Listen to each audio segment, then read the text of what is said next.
हरे कृष्णा शिल प्रभुपाद हरे की जय, कृष्णा गुरु महाराज कृष्णा की जय, कृष्णा आप सब भक्त वृंद की हरे जय। माताएं हरे द्वारमानंदे हरि हरि बोल। हरे हरे कृष्ण। रामा वांछा हरे कल्पतरुभ्यश्च रामा कृपा सिन्धुभ्यैव च राम राम पतितानां पावनेभ्यो हरे वैष्णवेभ्यो हरे। नमो नमः। जप सुधारने की कला। तो इस सत्र पे हम नाम जप के ऊपर सुन रहे हैं और हमारी नाम जपने की जगह इस समय राधा कुंड है। तो राधा कुंड की महिमा भी हमने श्रवण किए और रघुनाथ दास गोस्वामी के साथ साथ हम कुछ कुछ सुनते रहेंगे, जैसे हम सब जनों की राधा कुंड के प्रति आसक्ति की वर्धन हो।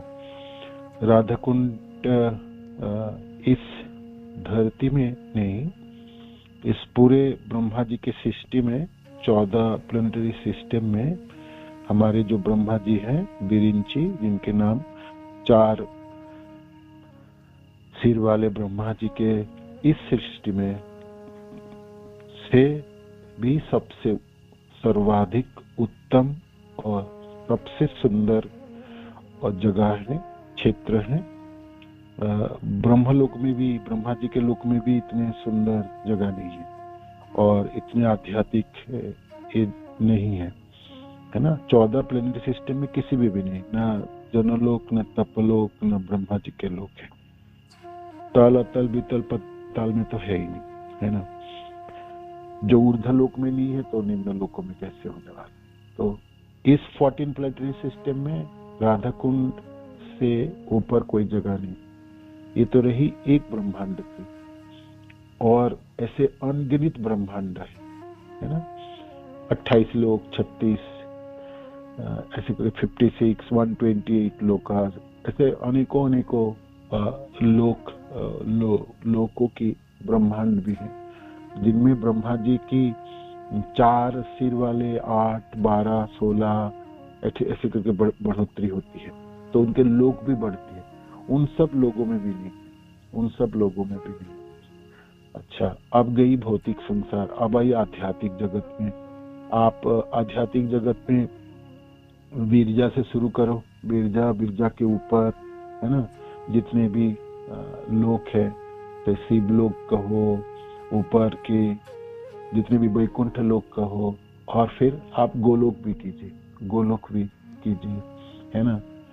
तो कहते हैं भौम वृंदावन चक्रवर्ती पाद, ये भौम वृंदावन है। ये जो ब्रज है, भौम ब्रज है, इनमें जो धाम विराजमान है, ये धाम अनूठा है। ये धाम इसी में ही अनूठा है। ये तो गोलोक में भी, गोलोक भी नहीं है। तो गोलोक में राधा रानी है, भगवान कृष्ण भी है, गोलोक में अनेक परिकर जो है, किंतु राधा रानी की जो प्रेम है, जो विगलित रूप है और उनकी जो कुंड है, सरोवर, वो गोलोक में ना है, वो नहीं है। प्रेम प्रदर्शित होती है, प्रेमों के आदान प्रदान होती है, किंतु प्रेमी कृष्ण प्रेम विगलित रूप धारण करती है और वो सरोवर के रूप में विराजमान है, वो तो राधा कुंड है, वो तो राधा कुंड है ना। इसलिए रूप गोस्वामी पाद कहते हैं ये तो वैकुंठ से भी गरियसी है, वैकुंठ से भी ऊपर तो आपके मधुपुरी, मधुपुरी से वृंदावन, वृंदावन से ज्यादा महिमा मंडित आपके गोवर्धन, और गोवर्धन जी की महिमा उनकी तरह के भी एक कुंड, राधा कुंड है ना। राधा कुंड ये एक धरती की, एक भौतिक संसार के अंश नहीं है, ये पूरी आध्यात्मिक है, पूरी ब्रजभूमि आध्यात्मिक है। किंतु समस्या ये है, अब भौतिक संसार में होने के नाते ये आवृत है। जैसे भौतिक संसार के कलमश से दूर रहा जाए, इसको अलग पृथक रखा जाए, तो रखने के लिए राधा रानी ढक देती। पूरी ब्रजभूमि राधा रानी के क्षेत्र है, वो उन्होंने आवृत किए हैं, ढका हुआ है ना। तो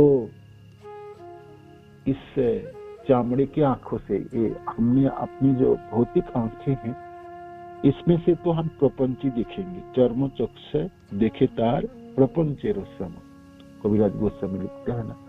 जो है तो धाम आध्यात्मिक है, किंतु हम अपनी आंखों से देखने के लिए प्रयत्न करेंगे तो प्रपंच दिखेगी। प्रपंच दिखेगी अब तक आम जगह के जैसा ही लगेंगे। आप सोचेंगे वही घर है, वही रास्ता है, वही गलियां है, वही लोग जन है, वही सरोवर है, घाट बंधा हुआ है, और इसमें तो कोई पेड़ पौधा भी बहुत कम है अभी, और कोई फूलों की खुशबू तो कुछ है ही नहीं। और कहते हैं राधा कुंड के तट पे सखियों की, राधा रानी की मेन सखियों की सारी कुंज है, तो कुंज बुंज तो कुछ है ही नहीं। और हाँ, परिक्रमा मार्ग है, लोग परिक्रमा दे रहे हैं, बहुत सारे लोग हैं, भक्तजन हैं, और लोग बैठ के जपते हैं, तो ये सब चीज आप देख पाते हैं। और अनेकों मंदिर हैं विशेष करके जहाँ भगवान भी विराजमान है ना। तो वो सब है, किंतु जहां तक राधा कुंड की महिमा की बात आई, जो रूप गोस्वामी पाद ने वर्णन किए हैं, जो कविराज गोस्वामी ने वर्णन किए हैं, जो अनेकों वर्णन सुनने के लिए मिलते हैं, तो फिर वो चीज तो मैं देख ही नहीं पाता हूँ। मेरे लिए तो वो खाली लगता है ना। तो ये बाहिक आंखों से आप देखेंगे तो फिर राधा कुंड की महिमा कुछ समझ में आने वाला है। पूरी ढका हुआ है, पूरा ढका हुआ है, और अनेकों तरह के लोगों की उपस्थिति है। कोई लोग तो खूब जपते हैं, कोई लोग जपते ही नहीं है ना। कोई लोग वहां पर विराजमान हो जाते हैं, सहजिया लोग भी होते हैं, हाँ प्रेमी जन भी है, किंतु उनमें से छानना है तो बड़ी मुश्किल पड़ेगी आपको। तिष्ठान ब्रजे तद अनुरागी जनानिगामी, रूप गोस्वामी पाद सलाह देते हैं जे ब्रज में आप रहोगे, किंतु आपने किसी प्रेमी भक्तों के अनुगत रह के ब्रजवास करोगे। आप अकेला ब्रज में रह के कुछ करने के लिए प्रयास करेंगे, भजन करने के लिए, भजनानंदी बनने के लिए जाएंगे तो बड़ी समस्या है। आपको अनुगत रह के, किसी के अधीन रह के, उनके शिक्षाओं में शिक्षित होके, उनके उपदेशों के द्वारा उनकी परामर्श में कैसे करके साधन करनी है, कैसे करके विराजमान होनी है, किस तरह से साधन को संचालन करनी है, तो वो आपको करनी पड़े। आप कहेंगे ब्रज में चले जाऊं और मैं तो ब्रजवासी बन जाऊंगा, तो बड़ी समस्या है। ब्रज में रहने से ब्रजवासी नहीं होंगे जब तक आपके मन और भावना ना होगी, है ना। कृष्ण भक्ति की जो राज्य है, जो क्षेत्र है, उसमें भावनाओं की प्राधान्य है। कृष्ण रस भावितामति, है ना, क्रियताम कुतोपि लभते। रूप गोस्वामी पाद कहते हैं कृष्ण रस भावितामति, कृष्ण रसमयी भावना, कृष्ण रसों से आप्लावित भावना, कृष्ण रसों से हृदय भरी हुई हृदय, है ना। जहाँ कृष्ण रस भावना, कृष्ण रस भाविता मति, मति शब्द के अर्थ भी हृदय होती, चित्त ही होती है ना। चित्त वृत्ति होती है, माने आपके हृदय है तो उसमें रस होगी, उसमें भावना होगी, है ना, भावना होगी। तो चित्त वृत्ति ये सूक्ष्म इंद्रियां हैं, सूक्ष्म शरीर की लास्ट वाली अंतिम छोर में है। मन, बुद्धि, अहंकार और चित्त, है ना, चार चीज है। इस चारों चीजों से ही आपके सूक्ष्म शरीर है, हम सबों के सूक्ष्म शरीर। हमारी स्थूल शरीर ही इतनी अद्भुत बनावटी है, उसी के बारे में पता नहीं हमको। हमारे शरीर में कितनी ग्रंथियां, कितनी उनमें अद्भुत नर्व सिस्टम है, ब्लड सर्कुलेशन चलती है। इस शरीर की, स्थूल शरीर की बनावटी इतनी सूक्ष्म है, और इतनी अद्भुत है। आज भी साइंटिस्ट और विज्ञानी लोग भी अचंभित होती जी कैसे बनी हुई है ना, मस्तिष्क की और बाकी सब चीजों की बनावटी कैसे, कितने रिसर्च हुई और होते रहेंगे, तभी भी मनुष्य को ये नहीं पता चलने वाला ये शरीर की बनावटियों में कैसे कैसे हुई और कैसे भावना उत्पन्न होती है ना। सूक्ष्म शरीर की वृत्तियों तो मनुष्य से दूर ही रहेंगे। आपकी भौतिक पढ़ाइयों से, रिसर्च से सूक्ष्म जो शरीर है वो हमेशा ही दूर रहेंगे, क्योंकि स्थूल शरीर ही समझ नहीं पाते हैं, तो वो सूक्ष्म शरीर के तो समझना ही नहीं चाहते।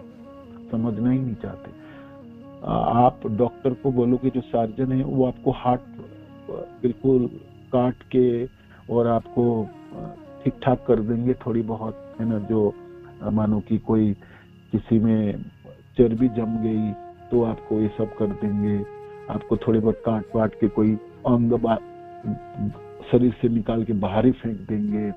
किसी को ठीक करने के लिए रोबोट वगैरह बहुत यूज करेंगे। वो सब चीज आप देखोगे स्थूल शरीर की चीजों को ठीक करना। आप किसी डॉक्टर के पूछोगे, आपको पता है मन कहाँ रहता है, बुद्धि किस चीज होती है, और अहंकार क्या होती है, और चित्त वृत्ति क्या होती है, वो आपको देखेंगे, आप उनको देखोगे, है ना। किसी को कोई पता नहीं। किसी को सूक्ष्म शरीरों के बारे में सिर्फ हमारी गीता, भागवत आदि शास्त्रों में ही वर्णन है ना।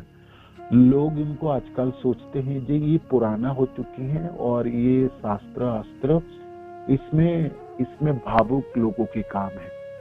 बात सही है, ये सब भावुक जनों के ही काम है, भावनाओं की बात है। सूक्ष्म शरीर की वृत्तियां भावुक जनों की है, रसिक जनों की वृत्तियां है ना, प्रेमिक जनों की वृत्तियां है ना। तो आपको राधा कुंड स्थूल शरीर में विराजमान होने से कुछ हाथ में लगने वाला नहीं है, कुछ नहीं लगने वाला है। जितनी आपने पढ़ाई की, जितनी आपने श्रवण की, जो आपने ग्रंथ की अष्टकालीन लीलाओं की हमने श्रवण की, तो हम सोचेंगे भाई ये सब होता भी है, नहीं होता, कहाँ होती। राधा कुंड तो मैंने भी गया, वहां भी तो बैठ के जपा भी, आपको कुछ भी नहीं अनुभव होने वाले, कुछ भी नहीं अनुभव होने वाले। तो फिर रूप गोस्वामी पाद थोड़ा ज्यादा ही बोल दिए होंगे या कविराज गोस्वामी ने अधिक ना बोल दिए हैं। हमारा मनों में प्रश्न चिन्ह खड़ी होगी, ये हमारे आचार्य जनों ने ऐसा क्यों बोल के चले गए। वो वृक्ष कहाँ है, फूलों की बागीचा कहाँ पर है, पेड़ पौधे कहाँ पर रह गए, वो रत्नों की वेदी कहाँ है, वो घाट कहाँ है, वो राधा कुंड कहाँ पर स्थित है, वो राधा कुंड कहाँ स्थित है जिनकी महिमा इतनी सुंदर वर्णित हुई समस्त शास्त्रों में। तो वो आपको सूक्ष्म शरीरों से, माने हमारी स्थूल शरीरों के नहीं ग्रहण कर पाएंगे, सूक्ष्म शरीर से ग्रहण करनी पड़ेगी। माने भावनाओं निवेदन करनी पड़ेगी। भावनाओं की राज्य है, भावनाओं की राज्य है, किंतु वो सहजिया नहीं है। माने आप कल्पना कर लिए, आंखें बंद कर लिए, राधा कुंड उद्भासित हो जाएंगे, नहीं होंगे। आंखें बंद करने से क्या मिलती है हमको, आंखें बंद करने से हम क्या देख पाते हैं, जो हम स्थूल शरीर से जीते हैं ना वही दिखती है, और सपने में वही चीज आती है। सपने में तो ऐसा नहीं आते हैं मैं किसी दिन गोलोक पहुंच गया, गोलोक की दर्शन कर रहा हूँ, है ना। सपने में ये भी नहीं आता कि मैं राधा कुंड में स्थित हूँ और मैं बहुत अच्छी तरह से नाम जप कर पा रहा हूँ और मैं कुछ दृश्य को देख भी पा रहा हूँ। होते हैं, ऐसा नहीं बोल रहा, कोई भाग्यवान गौड़िया जन भक्त जनों के सपने में आते भी हैं, मैं ये नहीं बोल रहा हूँ जो नहीं आते, किंतु बहुत कम आते हैं और ना के बराबर होती है ना। तो फिर हम करेंगे क्या, हम अपने सूक्ष्म शरीरों की वृत्तियां है ना, मन को लगानी पड़ेगी, मनों को रखनी पड़ेगी। मनों को ही रखना इतनी भारी पड़ती है, उसके ऊपर बुद्धि को रखना है ना, उसके ऊपर आपके अहंकार, आपने शुद्ध चित्त, जो अहंकार है। जब मैं गौड़िया संप्रदाय की एक दीक्षित भक्त हूँ। मेरी राज्य राधा रानी की मंजरियों की ग्रुप की है। समस्त गौड़िया जन राधा रानी की ग्रुप के हैं, माने राधा रानी की गोट के हैं, और चंद्रावली की गोट के भी नहीं है देखा जाए तो, है ना।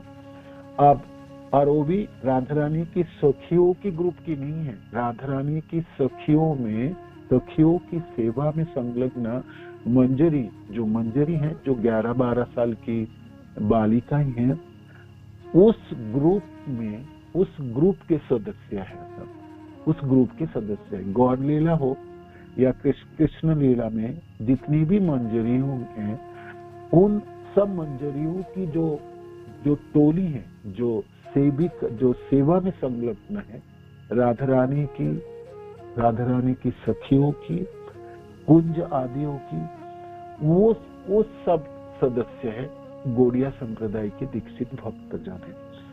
अब आप कहोगे प्रभु जी वो तो कभी अनुभव ही नहीं होती, और ना कभी हम मनन करते हैं, और कभी सुनने में अच्छे तो लगती है, किंतु ये सब ऊपर की चीज नहीं हो गई।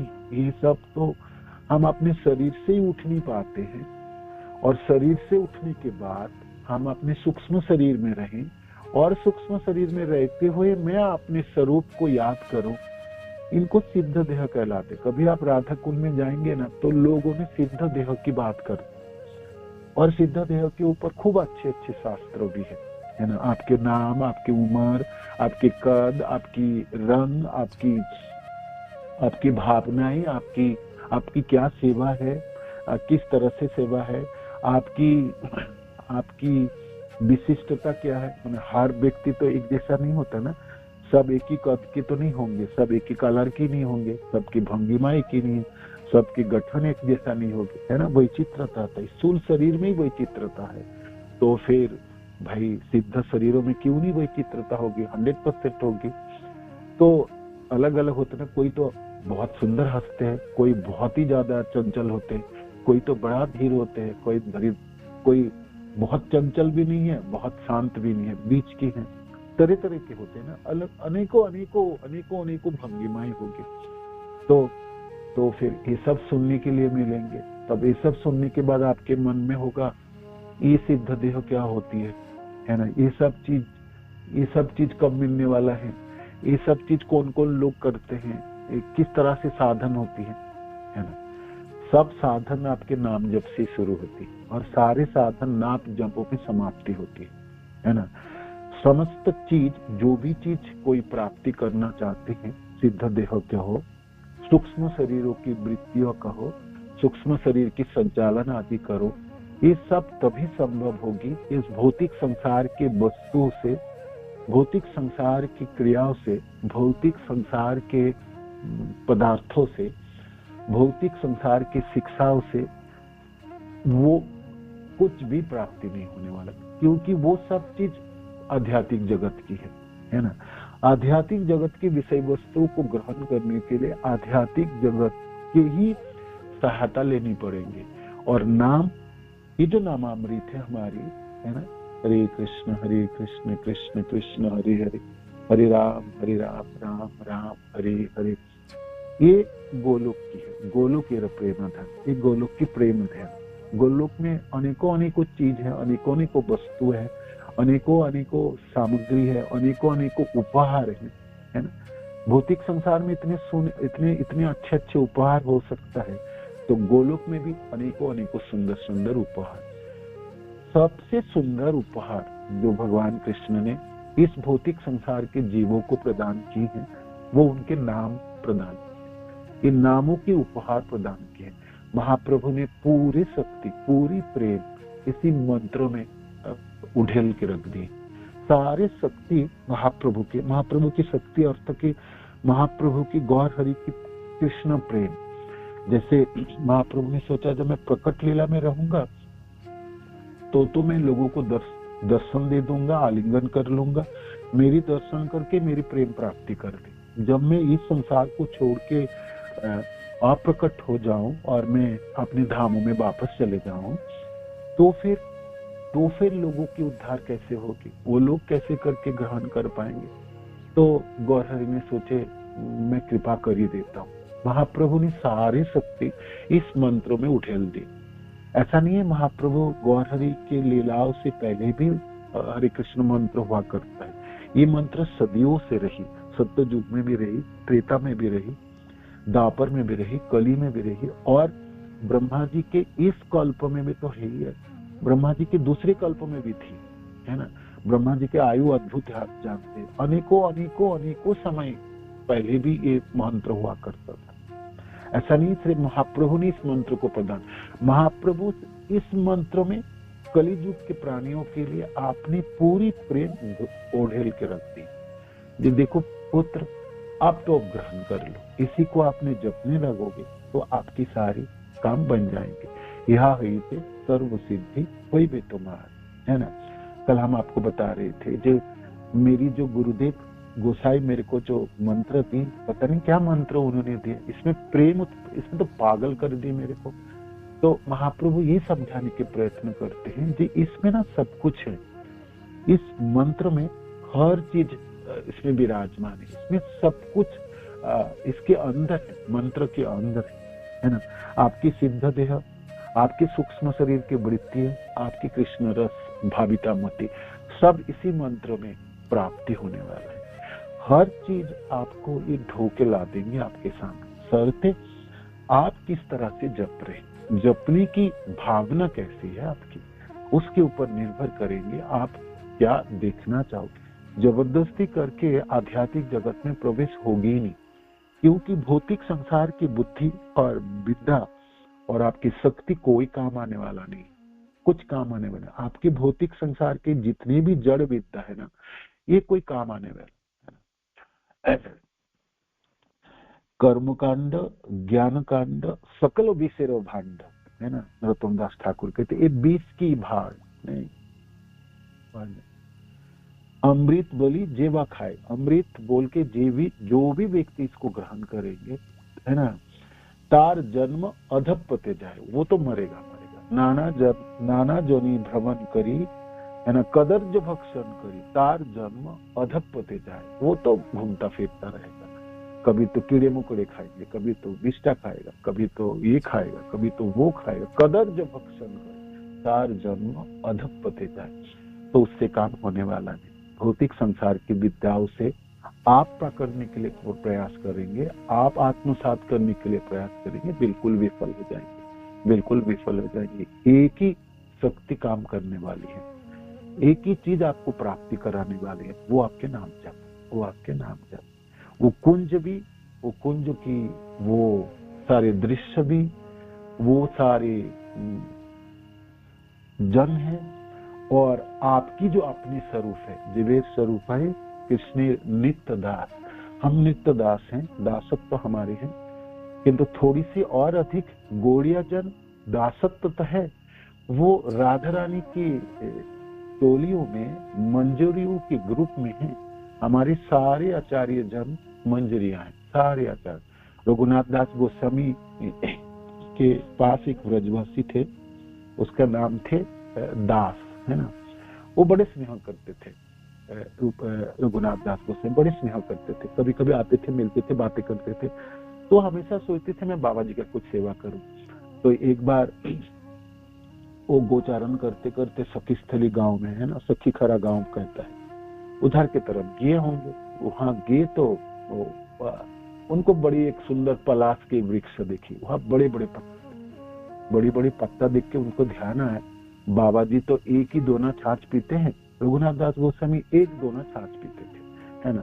अद्भुत है हमारे आचार्य, अद्भुत है, अद्भुत है उसकी जीवन। कुछ अन्न नहीं खाना, न रोटी, न सब्जी, न दाल, कुछ नहीं, सिर्फ क्या पीना, छाछ पीना, और वो भी सिर्फ एक ही दोना पीना। ऐसा नहीं है 2-3 गिलास पी लो, 4 गिलास, 5 गिलास, एक ही पीना।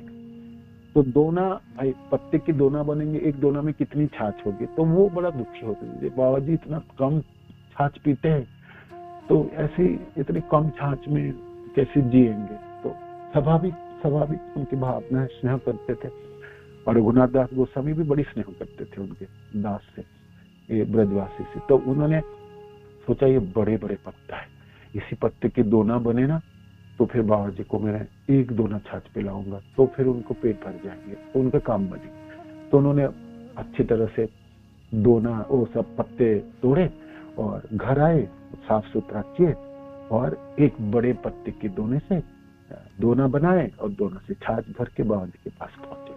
बाबा जी देखते ही रघुनाथ दास गोस्वामी है ना, गोस्वामी जी देखते कहते दास ये तो बड़ा सुंदर दोना, इतने बड़े पत्ते कहाँ मिला आपको, ये तो बहुत बड़ी पत्ते हैं, बहुत बड़ी दोने हैं, इतनी सुंदर पत्ता कहाँ मिला।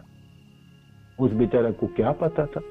उन्होंने बोल दिया बाबा जी मैंने तो गोचारण के लिए आजकल वो सखीकरा गांव में सखीस्थली की तरफ जाता हूँ ना, वहां मेरे को बड़ी सुंदर वृक्ष मिली पलाश की, तो उसी के पत्ते से दोना बनाए, ये बड़ा आपका काम बन गया। इतना सुनने मात्र से रघुनाथ दास गोस्वामी इतना सुने। और भक्ति रत्नाकर ग्रंथ में श्लोक आती है, सखीस्थली नाम सुनी क्रोधे पूर्ण हुईला, तक्रसह दोना दूरे फैलाइया दिया। इतना सुनने मानो के गुस्से में आए और वो दोने वो छाछ के साथ दोना को फेंका दूर, है ना, दूर फेंक दिया, है ना, फेंक दिया। और थोड़ी जब शांत हुई तो कहता है दास से, देखो मैं आपको बताता हूँ सखीस्थली में कभी नहीं जाओगे, उधर की तरफ गाय चराने की कोई प्रयोजन, आप जाना मत उधर। तो बेचारा तो परेशान हुआ, उसने सोचा मैंने क्या गलती कर दी, है ना। कहते हैं वो चंद्रावली के निवास स्थान है, वो हमारी जगह नहीं है, वो हमारी जगह नहीं, वो हमारी जगह नहीं, वो हमारी जगह नहीं है ना। ये तो हमारी आचार्यों की भावना है, ये तो हमारी आचार्यों की जीवन है ना। रति मंजरी है। रघुनाथ दास गोस्वामी बेशक गौर लीलाओं में पुरुष शरीरों में है, स्थूल शरीरों में है, किंतु आध्यात्मिक जीवन उनकी वो रति मंजरी है ना, उनकी स्वाभाविक सनातन जीवन, सनातन परिचय, तो वो रति मंजरी है। राधा रानी के ग्रुप के सखियों के ग्रुप में मंजरियों की टोलियों में एक मंजरी है जिनके नाम रति मंजरी। आपने आध्यात्मिक तथा सिद्ध देह की उनको पता है, तो कहते हैं हम चंद्रावली के ग्रुप में क्यों जाए, वहां के चीजों की क्यों व्यवहार करें, ना ना ना वो ना करें, वो ना करें। और कहते हैं सखीस्थली यह सुनकर दास शुद्ध भक्तों की कुछ आध्यात्मिक गतिविधियों को समझ सकता था कि कैसे वो सदैव अपने चिरकालिक आध्यात्मिक रूप में दृढ़ रहते हैं। जो भी इससे संशय करता है वह इस संसार में सबसे पापी व्यक्ति है। अपने आध्यात्मिक स्वरूप रति मंजरी के रूप में श्री रघुनाथ दास गोस्वामी श्रीमती राधा रानी की प्रेममयी सेवा में पूर्णतः समर्पित है, पूर्णतः समर्पित है, पूर्णतः समर्पित है। अतः उनके आनंद के अतिरिक्त वे अन्य कुछ भी सहन नहीं कर सकते, अन्य कुछ भी नहीं सहन कर सकते।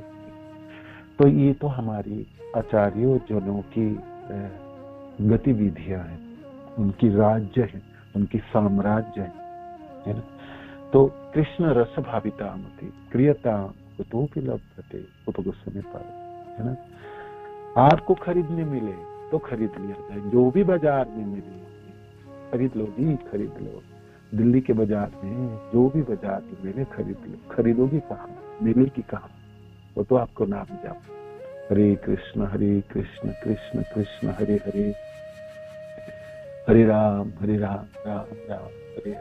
बहुत अच्छी तरह से आप जपेंगे, ब्रह्म मुहूर्त में जपेंगे, स्पष्ट उच्चारण करेंगे और जी भर के सुनने की आपकी अभिलाषा जागेगी, आपकी प्रयास होगी, आपकी चेष्टा होगी, आपकी प्रचेष्टा होगी, आपके हृदय सचमुच भरने लगेंगे, आप खरीद करने के पात्र बन जाएंगे।